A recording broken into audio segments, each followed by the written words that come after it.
Hey everyone, sit tight. We're going to begin the webinar in just another minute or two.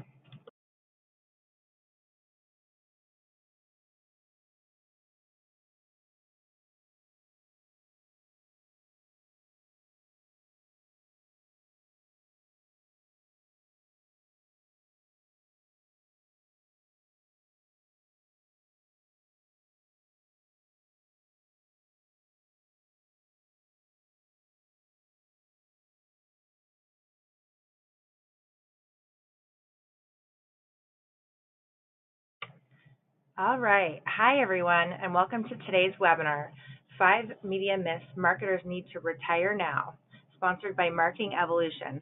My name is Karen Sung, and I'll be your moderator today. I run the Events and Webinars program here at Marketing Evolution, and I'm excited to be hosting this very interesting session today. Before we begin, I just have a few housekeeping items to cover about this presentation and the Marketing Evolution platform. First, today's webinar and presentation will be available on demand after the live session, and it will also be emailed to you in a follow-up email with some links to other relevant content.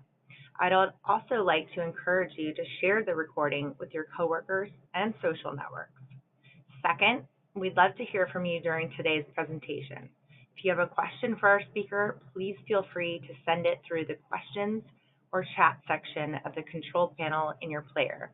We'll be answering these questions at the end of the session. And if we don't get to your question during today's webinar, I'll be sure to follow up afterwards. Now, last but not least, about the Marketing Evolution platform.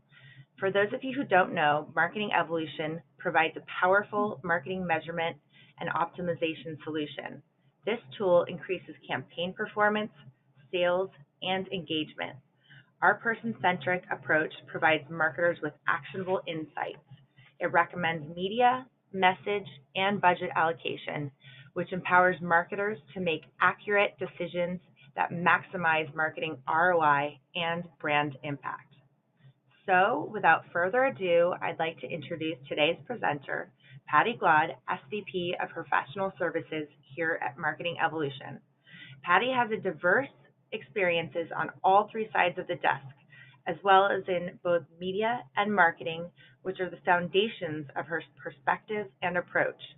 At Marketing Evolution, she delivers advanced analytical and strategic services over and above our platform, partnering with account managers to identify customer needs and service solutions that feed into future product development opportunities. She also oversees customer relationships as an executive sponsor in the entertainment, retail, and CPG services sectors. That being said, I'd like to kick things off by welcoming Pattie. Pattie, over to you. Thanks, Karen. It's a topic I really love, so I was very excited that marketing wanted to take this on. There's so many things and beliefs about how advertising works that have been helpful theories in the past, but aren't borne out today. 2020 as a year is being equated with 2020 clear vision, so it's been an obsession with this moment in time, and now we're only 7 months away. Just myself, I've had to do these predictions for clients and corporations from the turn of the century and like clockwork ever since. So it's a real tipping point in terms of media predictions. Media companies, agencies, and mavens have imagined this as a far future state. And for decades, we've had a tradition of weaving facts and opinion into oversimplified truths and beliefs. It's really resulted in noise, in confusion, and most importantly, in poor decisions being made across the media industry. So out of all of these myths, we've picked 5 to debunk today. And in the light of true person-centric data about how advertising works. Let's start. Myth number 1, advertising takes some time to work. This I call the fallacy of effective reach. When I started in advertising at what is now Initiative Media, it was deeply believed that advertising took multiple exposures before it ever clicked with the consumer. This was called either the theory of effective reach or effective frequency, basically depending on which agency you worked at. Let's look at this myth. It's been going on for over 40 years, and still today, the majority of media planning is based on this idea. Marketers are told that a specific threshold level of frequency has to be met before advertising becomes effective. This mythical threshold has been misinterpreted as 1 time or as 3 times, or in some cases, you use a chart of marketing conditions to find your magical number. On the creative side, some even believe that messages and creatives need to wear in before their effectiveness can be evaluated. What's happened over time is that there's been continuous oversimplification and dilution of the marketing research that's been made, and it makes interpreting customer response to advertising difficult, and more importantly, it generates media recommendations that are simply wrong. Okay? In most of these cases, advertising research has been turned into a tool of convenience that's not correct in the face of the data we have today. Originally, the original myth here started that 3 was the magic number of exposures that you had to have in order to respond to advertising. This came from an academic article that really stated it as a theory that 3 exposures might be enough. And the industry evolved that into 3 or more is the ideal number. Math-wise, it means that media planners are saying that exposures before that magic number of 3 count as 0, and that all the exposures after that threshold count 100%. That these magic numbers are kind of an aha moment for the consumer, and that all consumers go through that moment simultaneously. In the 90s, there was some groundbreaking research called recency that identified that for certain products and circumstances, a single exposure at the perfect moment in time will be completely effective. This got simplified into maximize one-time reach every week. What media plans based on recency now do is identify the perfect weekly schedule to maximize reach and then run that schedule over and over and over again. In the creative side, the same language has been used for decades, that a message needs to wear in before consumers will take action and before it can be judged whether it's successful or not. The implications of all of these theories is either that advertising is so complex that it takes multiple exposures for the consumer to understand what the advertising is saying, or it's so simple that it's one and done. The truth is much more complicated, as our data and the data of others has borne out for over a decade. How advertising actually works. Advertising works on what's called a convex curve. People respond to both media, exposure, and creative in the manner you see on this chart. The first impression is by far the most important, and then diminishing returns follow. And this is a consistent finding that both Marketing Evolution and other companies, as well as virtually every serious academic research study into advertising response, has found. The only exception to this rule is sometimes in media that have a low opportunity to see, like digital display and sometimes out of home. In those media, very often the first exposure is not even noticed by the viewer. And so in that case, the curve is flat at first, but then once the consumer notices the advertising, the convex curve starts in. It's always a convex curve. Myth number 2, that higher rated media vehicles are worth the premium. What we know is that bigger isn't necessarily better. This has been a given in media buying for as long as I can remember. There was some questioning for a while when IAG data showed that a show's ratings was not correlated to the advertising impact, But after Nielsen bought IAG, they stopped publishing their findings and the conversation ended. What marketers are often told are that higher rated touch points, higher rated TV programs, radio stations, etc., are more valuable and you should pay a higher CPM for them. When those higher ratings are accompanied by what's considered subjectively to be prestigious content, that CPM valuation gets exaggerated even more.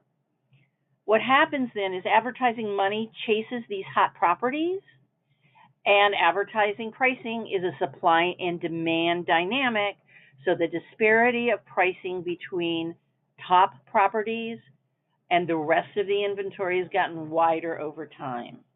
Even in digital, where there is theoretically a endless supply of impressions, the valuation is often measured by a vehicle's monthly unique visitors. What we think is important is to look into both the cost and the impact to see what the value is from different vehicles. What we found is that a diverse mix of smaller networks or smaller stations can rival the reach of higher rated vehicles and reward the brand at a fraction of the cost by using disciplined marketing measurement practices.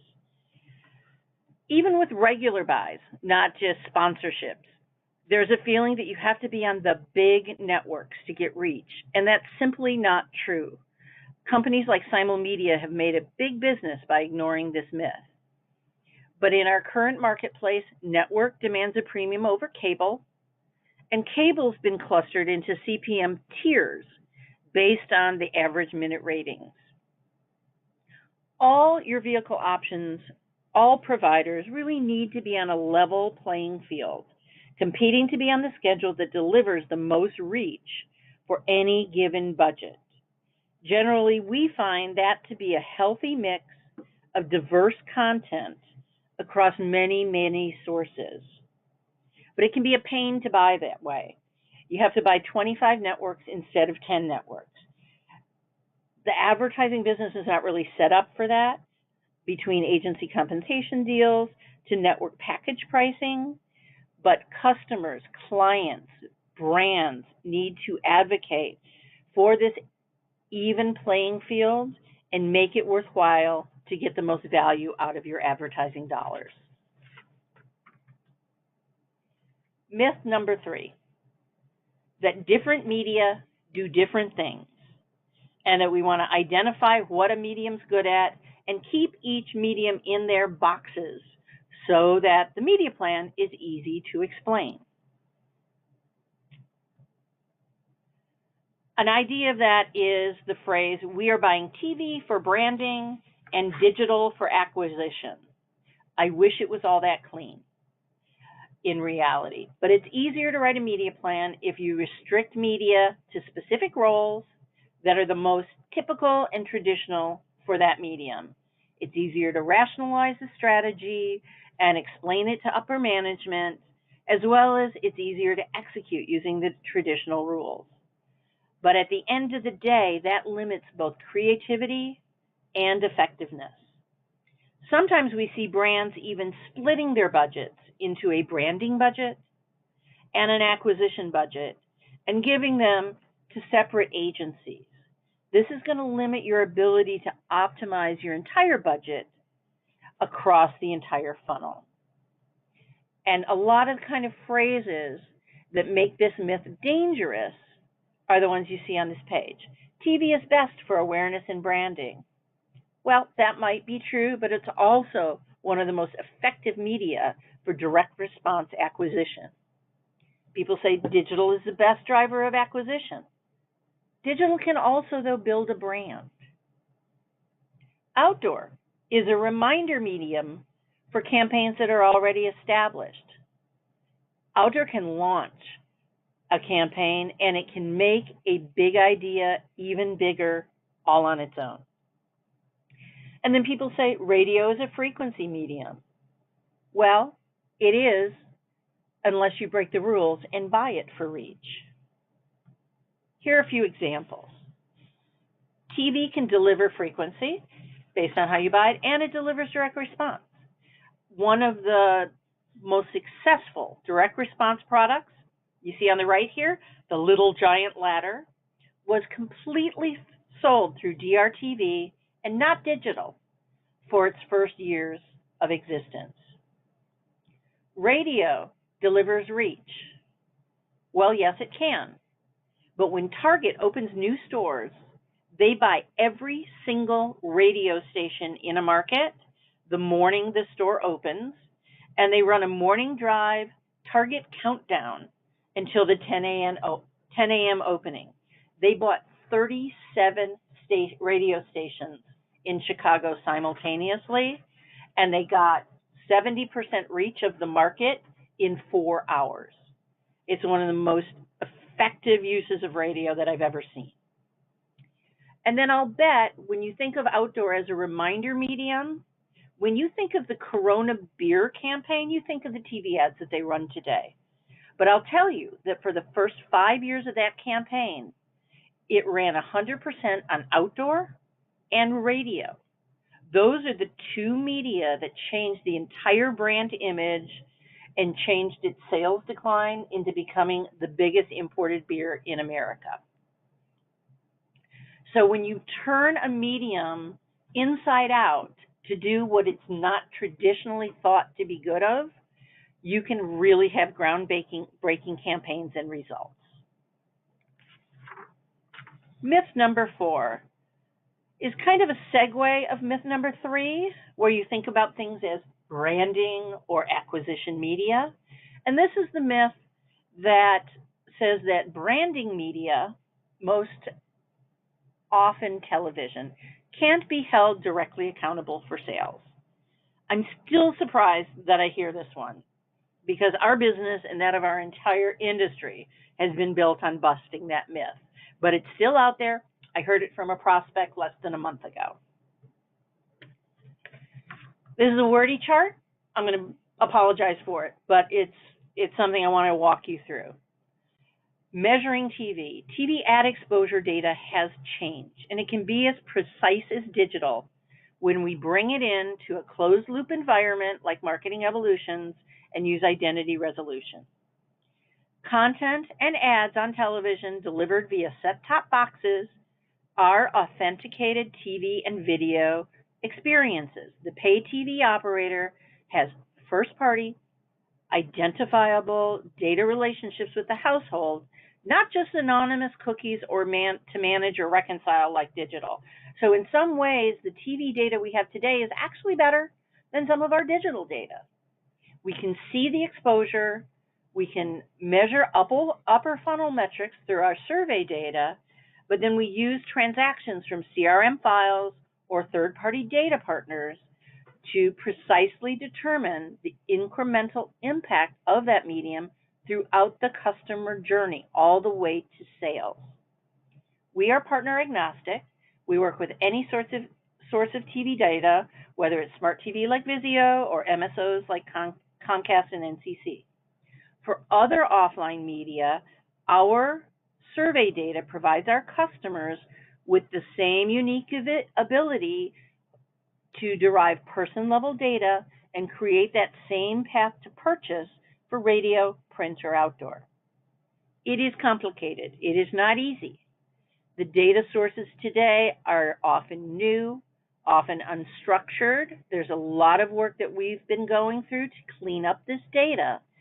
But Marketing Evolution's been working with this person-level data in the offline media space longer than anyone. We're getting better traction with the process every day. So here's at a high level how it works. We take set-top box data, we take survey data, we take ad server data, and with our proprietary Gen 4 data ingestion technology, we are able to normalize that into a data set that is comparable, that is truly apples to apples. We then take that data to our identity resolution partner and match it up with the outcome data, whether it be branding or sales metrics. Myth number 5, Traditional media are dead in the age of digital, especially for customers that have younger target audiences. Digital myopia has become a real concern in our marketplace. Digital specialists, with the rise of digital agencies and media publishers, we've got a lot of digital specialists that are publishing throughout the internet and very, very visible in the media world. They often interpret media trend data, I have to say, in a self-serving way, where a modest shift of media habits gets published in a way that it looks exaggerated out of proportion. We talk often about how millennials don't watch TV, but the truth is, traditional TV still accounts for 2/3 of millennials' video viewing. They might view it on a streaming platform, but the advertising is following the program and still finding them. This digital myopia has contributed to, honestly, the early demise of some media vehicles, especially in the magazine and newspaper business. The ad dollars for a vehicle dried up well before audience interest declined.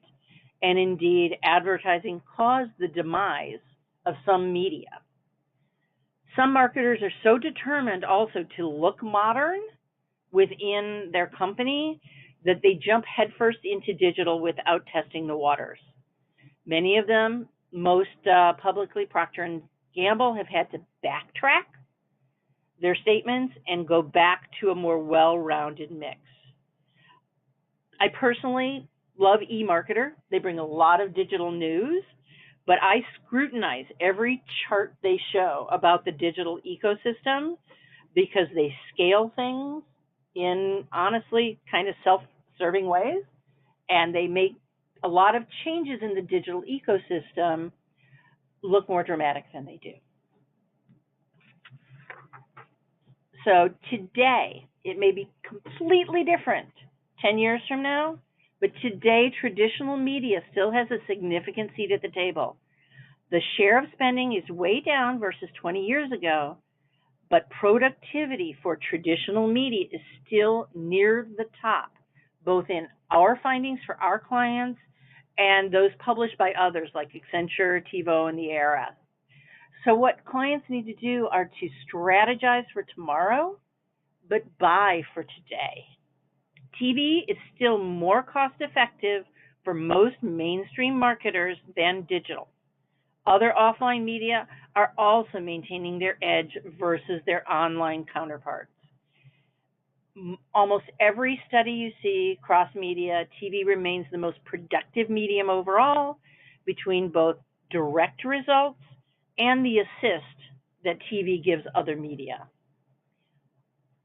Cross-media platforms deliver more ROI for all targets, including young adults.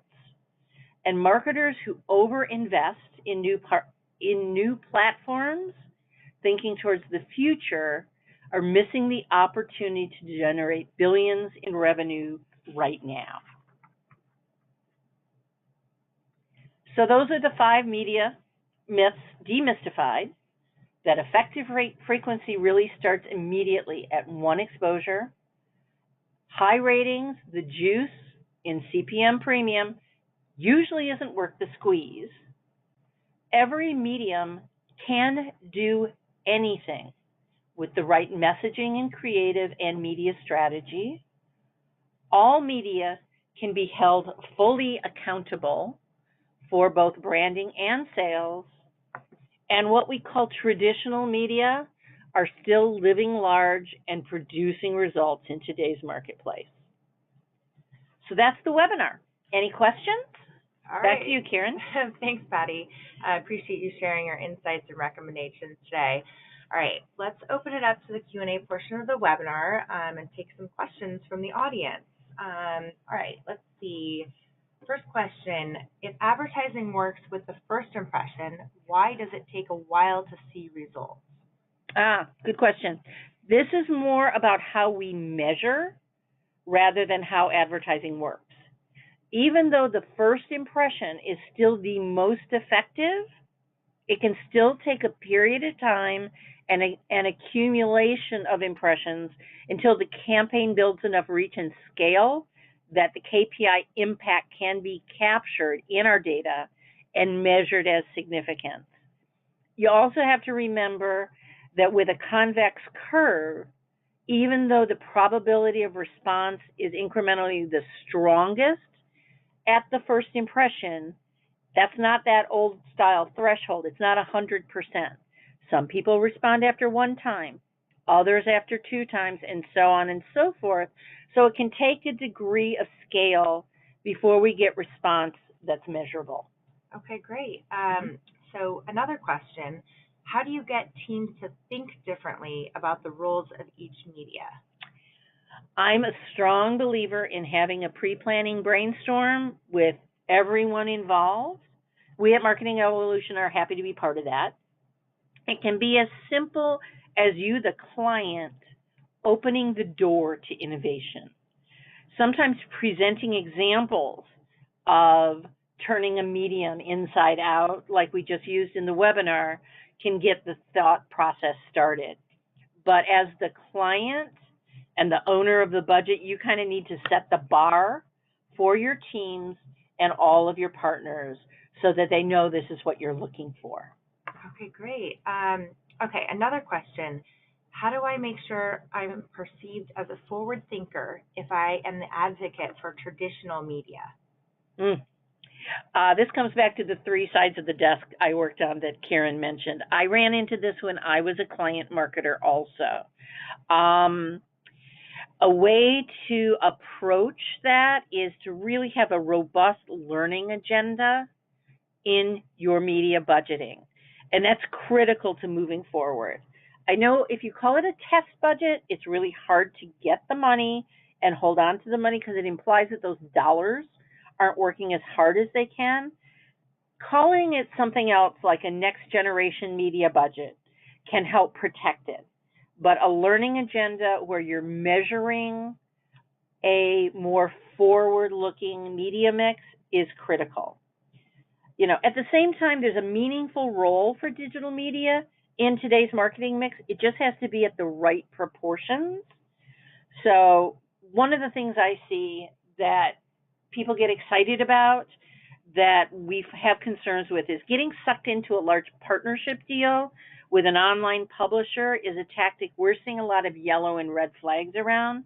They tend to get a lot of press and PR in trade journals, but they also generate low reach and excessive frequency that hurts your results. So I'm a huge advocate of making sure there's a learning agenda that will give you that forward-looking impetus. Okay, got it. Okay, so we have time for one more question. And you mentioned unified measurement as a game changer. We use a combined MTA and MMM approach. Is that the same thing? Honestly, it's not. That's kind of the apples and oranges approach where you're using MMM, which is aggregated data to measure your offline media, and using MTA, person-level measurement, to look at your digital media. And we are an advocate of what's called unified person-level measurement across all media by having that apples-to-apples unified measurement like a Marketing Evolution offers. Then it's necessary in order to make the right decisions between online and offline, that they are all being measured on the same advanced platform. All right. Well, thanks, Pattie. I think Sure. we're out of time now. Okay. And thanks, everyone who joined us today. I'll be following up with the slides and recording from today's webinar shortly. And everybody have a great day. Thanks. Bye.